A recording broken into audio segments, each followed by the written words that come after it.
Hey, what's up, Equinox Cinema? Obviously, it's Captain Obvious, and welcome to my Conquest map analysis for Noshahr Canal in Battlefield 3. This is a new series I'll be starting here on Equinox Cinema, and it'll be only covering the Conquest game modes, Conquest on consoles and Conquest on PC. I am doing Rush over on my channel, Captain Obvious, or whatever you want to call it. So you can head over there and watch Rush and, get informed on how to play Rush game modes on these maps and just how to, get better at them, the strategies and stuff like that. In this series, we'll be covering vehicle strategies, vehicle spawn times, the flag strategies, what to do first, what to do last, stuff like that. I have all the information here, and it's really good information, very credible. So sit back and listen to all these strategies and tips I can give you, and hopefully you can improve your game in all these ways. So I hope you enjoy. Noshahr Canals. This map was probably one of my least favorites toward the beginning of the Battlefield 3 life cycle. But as of now, it's one of my favorites, actually.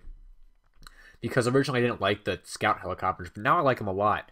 So I get to, spend my time in the air and stuff and shoot down enemy helicopters and kill vehicles. So it's a really fun time. Now, on Noshahr Canal, the Russians spawn on land in sort of a warehouse type area. And they get 2 Vodniks, which each have a respawn time of 15 seconds. They have a T-90A tank, which has a respawn time of 30 seconds. And they have a scout helicopter, the Z-11W, which has a respawn time of 90 seconds. Now, your only real advantage over the Americans is the tank. They don't have a heavy tank like you do. All they have is an IFV. So this tank is probably your best asset in terms of this map. And the other best advantage the Russians have is that they're on land. So they are able to push the Americans back and capture all 3 bases. They can have an easy time winning this map by just defending the port area, like the beachhead, making sure all the American amphibious vehicles can't get there. Now, the U.S. base is on an aircraft carrier in the middle of the ocean. This is a pretty epic thing. But they have an LAV-25 with the IFV, which spawns at their base every 30 seconds. They have an AAV-7A1 Amtrak, which spawns every 60 seconds. Now, the unique thing about this, and probably one of the best strategies for this map, is that the Amtrak is a mobile spawn point. Even if you're not in you're the squad driving it, you can still spawn in it. It holds 6 people. So a strategy that I like to do is to park the Amtrak on land in some place that the Russians can't easily get to, like near Point B, the dry docks, and have your team constantly spawning there, so you always have a foothold on land. And they also have 2 little birds, and they have 2 ribs, the little inflatable boat thingamajiggies. Now, the little birds, when used in tandem together, are a great thing. Surprisingly, the scout helicopters are good against the tank. So if you can get both of those little birds on the enemy heavy tank, you can have an easy job of taking it down and really turn the tide of the battle in your team's favor.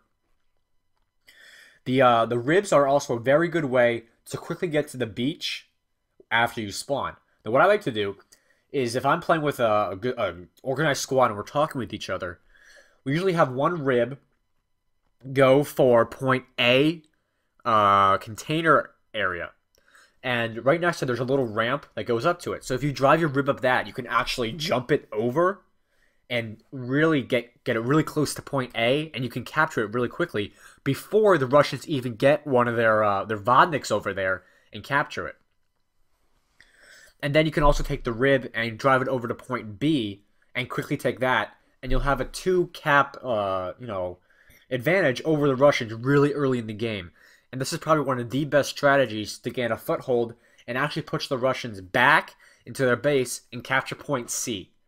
Now, pushing them back into their base is a harder task than it is for the Russians to put the U.S. team back in their base. The reason for this is because they're on land, and they have a lot of ways to get around the U.S. team's defenses. They can go through bushes, they can go on roads and stuff from their base to get into either point A or C. The U.S. team has only one way out, and that is their aircraft carrier. So, the best strategy for the US team is to capture both A and B and hold them. A is one of the most highly contested flags on this map, as it is the most neutral one on this map. B is closer to the American side, C is closer to the Russians. So A acts like a B, I guess you could say, like on like in Call of Duty, where B is always the most contested one. A is the most contested flag on this map. So you want to have most of your defenses at A, keeping the enemy team off of it. Now, for the Americans, if you have your IFV there and your Amtrak there, you can constantly have teammates spawning in there and have some sort of, firepower to keep the Russians at bay. Now, from the Russian side, keep the tank there. That's the only place you want to keep it. Because you don't want to keep it at the train yard, because the Americans have to go up those stairs.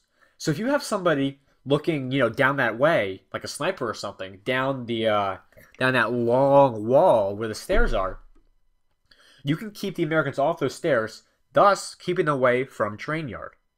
It's a very good strategy. It works pretty much all the time if you're on the Russian side. But for the Americans, just holding up, as I like to call turtling, these points is the best way to do it. You usually want to have more of your guys on A than B because, like I said, A is the middle flag. So therefore, it is the most contested. Okay, now kit selection. Kit selection for this map is pretty simple. I'd say go Assault or Engineer. Assault because you're defending these positions and you want to have a constant stream of health to your teammates to keep them alive and keep them ready to defend these areas. Engineer because, one, we have vehicles. So you have to have someone taking them out. You have to have a couple engineers with RPGs or SMAs to take out the tanks. And you want to have an engineer or two with Strelas or Stingers to take out the helicopters. You want to evenly divide this. Usually you might want to have 2 with the Strelas and maybe 4 with the other rocket launchers to keep the vehicles at bay and make it sort of an infantry-focused battle. Now, the reason I say Assault and Engineer over Support and Recon is that Recon and Support really don't have that much of an anti-tank capability.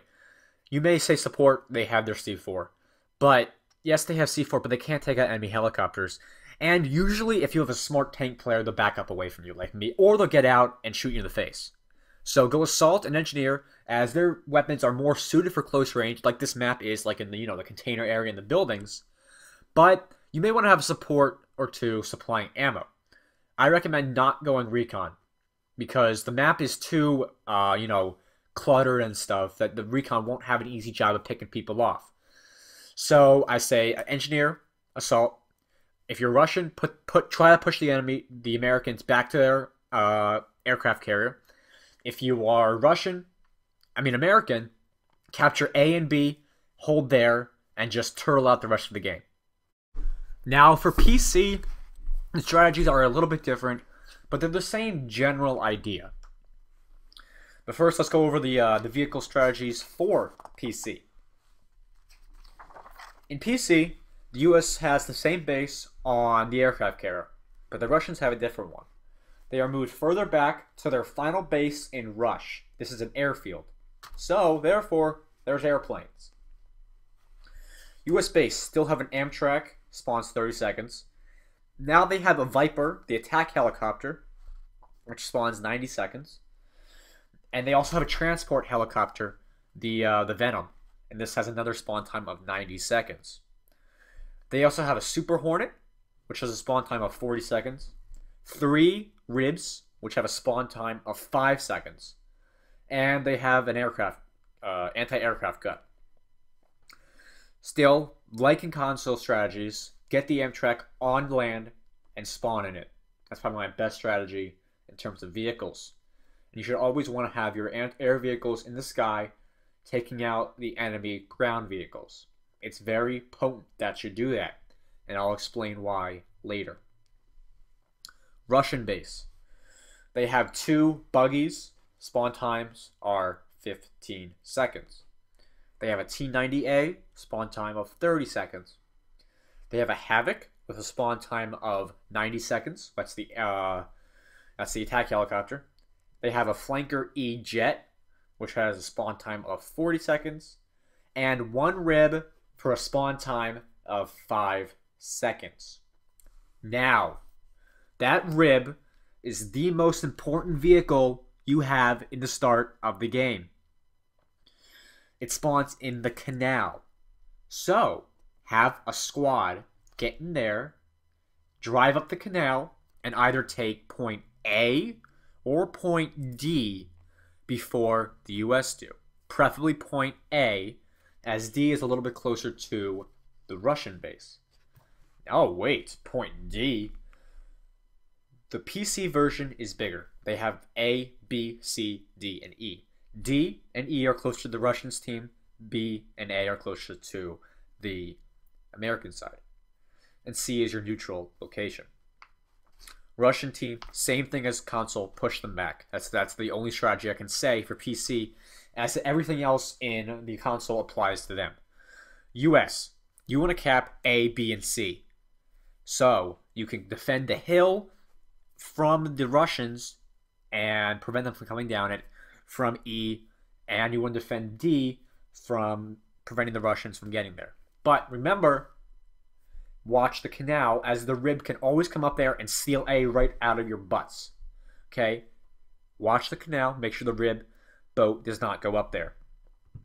And like I said, kit selection, you want to have assault, engineer, but now add support, since there are long-range sites near D and E.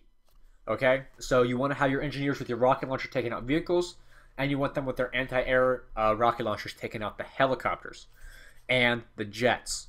Okay?